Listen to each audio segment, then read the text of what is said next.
Seja muito bem-vindo, seja muito bem-vinda à aula número 5 do módulo de anatomia do tórax, e hoje nós falaremos sobre o timo. O timo que tem uma história repleta de maus entendidos, fatos curiosos, e esses fatos que foram importantes para algumas condutas e abordagens que nós temos hoje em relação ao timo. Por isso que a primeira parte dessa aula envolve o histórico do timo. O timo recebeu esse nome baseado nessa planta timo, ou então tomilho, devido à sua aparência semelhante.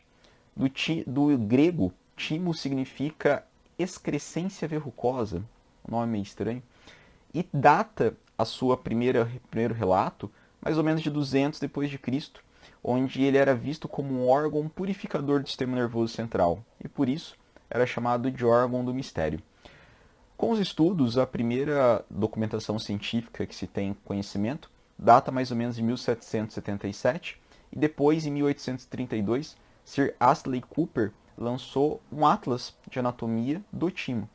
E aqui nesse trabalho ele mostrou que a glândula tímica normal ela tem uma variabilidade em relação a tamanho, a aparência, mesmo não estando doente.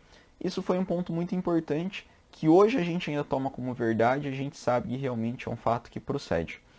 E ele mostrou pra gente que, olhando aqui o timo num feto de 2 meses, conforme há o crescimento, até chegar aqui aos 9 meses gestacionais, esse timo ele vai tendo essa aparência. E essa aparência é a localização que ele basicamente fica durante toda a vida. O timo, ele também foi atribuído como responsável por alguns fatos bastante graves. Esses fatos, hoje a gente sabe que são fatos, né, que são fictícios, né, são situações fictícias, mas primeiro a asma tímica e segundo o estado tímico linfático, que são situações em que ocorriam mortes súbitas de crianças. No primeiro, a asma tímica, ou também chamada como asma de Kupp, a criança que apresentava um timo grande, que era considerado grande, e que apresentava morte súbita, que hoje nós sabemos que é a morte súbita do lactente, tinha sua morte atribuída a esse timo aumentado. A gente sabe que isso não é uma verdade.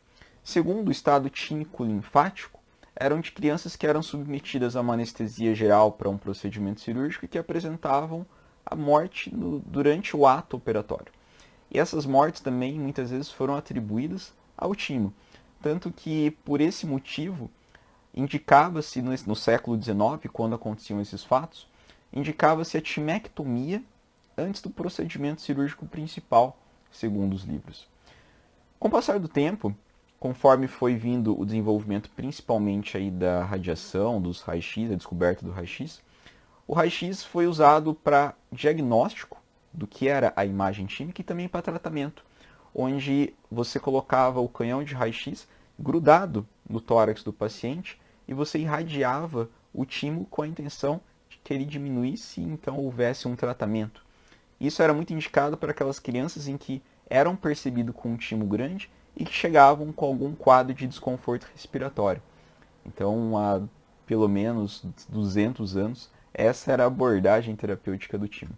Mas a gente teve um marco bastante importante pelo Dr. John Caffey, que é um radiologista pediátrico, em que ele falou que não tinha nada a ver isso, que o timo não deveria ser culpado por todos esses fatos trágicos. Então aqui, Dr. John Caffey ele foi responsável por essa destruição do mito tímico e foi visto como um órgão que a gente vê hoje como não sendo responsável por tantas fatalidades, muito pelo contrário, que tem uma participação muito importante, principalmente no que se refere ao desenvolvimento imunológico. Olhando um pouquinho então para a estrutura e desenvolvimento do timo, a gente tem que ele é formado a partir aí do terceiro e quarto arco faríngeo e ele então vai descendo pelo pescoço até que ele chega no mediastino anterior. E ele tem uma localização mais ou menos entre as veias braquiocefálicas, lateralmente. Posteriormente, ele é delimitado pela aorta e a sua porção inferior ela acaba atingindo o coração, mais ou menos na projeção do átrio direito, e conforme o seu tamanho, se ele for muito grande, ele pode chegar até para o ventrículo direito. Isso daqui a gente sabe que pode ser variável, o timo pode se apresentar um pouco mais para a direita, um pouco mas também no sentido horizontal. Então isso é muito relativo, por isso que não há uma definição tão marcada dessas referências anatômicas. E anteriormente a gente tem o timo como sendo caracterizado, como sendo delimitado pelo externo. E aonde o timo encosta nos arcos costais, ele acaba tendo uma aparência mais ondulada. Então aqui a gente já começa também a dar uma caracterização do timo, que ele tem bordas bem definidas e acaba tendo também essas bordas onduladas, pode ter essas bordas onduladas, conforme há o contato dele com os arcos costais.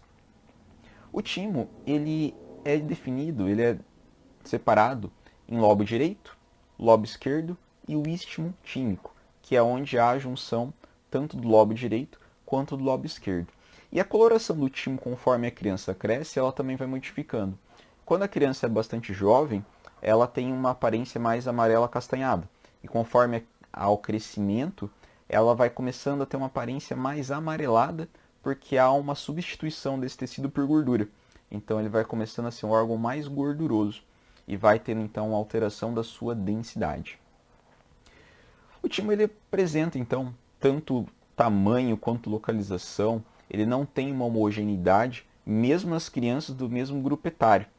Isso daqui é importante ser lembrado, porque quando você for olhar o raio-x de tórax, você tem que saber algumas características principais, e uma delas é saber que não há uma homogeneidade no tamanho e na localização do timo. Ele pode estar um pouco deslocado conforme a criança e conforme a situação. E o timo, ele predomina, é um órgão predominantemente da criança, principalmente do lactente, mas ele vai tendo seu crescimento até a puberdade. E após a puberdade, ele vai começando a diminuir o seu tamanho. Ele acaba não sendo tão percebido após a idade do lactente, talvez do pré-escolar, porque a caixa torácica vai crescendo muito mais do que o timo. Então, proporcionalmente falando, ele vai ficando menor, apesar dele crescer, até a puberdade, e a partir daí ele vai evoluindo. Outro ponto também que a gente tem que saber é que existe a atrofia tímica. O timo ele pode ter um tamanho normal, mas por algum estresse metabólico, e entenda-se aqui como estresse metabólico sepse, um paciente que é submetido a diversos raios-x, de repente um paciente UTI que precisa fazer raio-x seriado, o paciente que faz uso de corticosteroide crônico pode ter uma atrofia, então uma redução do volume desse timo. Pode acontecer também nesse paciente que faz radioterapia, quimioterapia, que também há essa redução, essa atrofia tímica. Uma vez removido esse estresse que cause atrofia tímica, espera-se que esse timo até recupere e volte ao seu tamanho esperado para aquela faixa etária. E há também a situação de aplasia e hipoplasia tímica, aqui bastante relacionado com as imunodeficiências, algumas doenças que têm um desenvolvimento alterado das células T.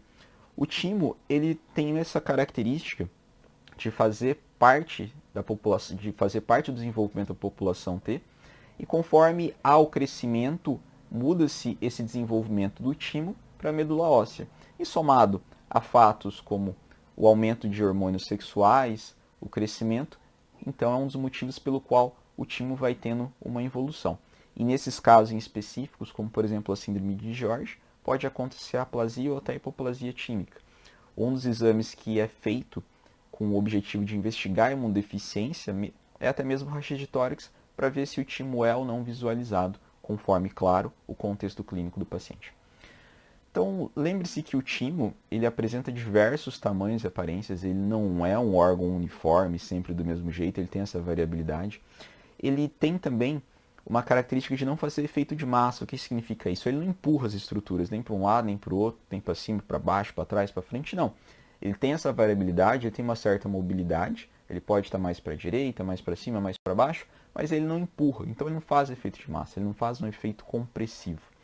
E outro ponto bastante importante é lembrar que ele existe no adulto. A gente ficar falando sempre do timo na criança, e sim, o timo é um órgão que tem uma função muito mais importante na criança do que no adulto, mas ele continua existindo no adulto. Como ele acaba evoluindo e como ele tem um aumento de densidade, ele acaba não sendo percebido. Até porque um dos fatos que permite que o timo seja visto na criança é que ainda não há a ossificação completa do externo. Já no adulto, em que essa ossificação, essa calcificação já está completa, fica mais difícil de ver uma estrutura que também tem uma alta densidade radiológica. Se você ficou com alguma dúvida, algum ponto não ficou claro, fique à vontade para me procurar. O que eu vou fazer para esclarecer. Até a próxima.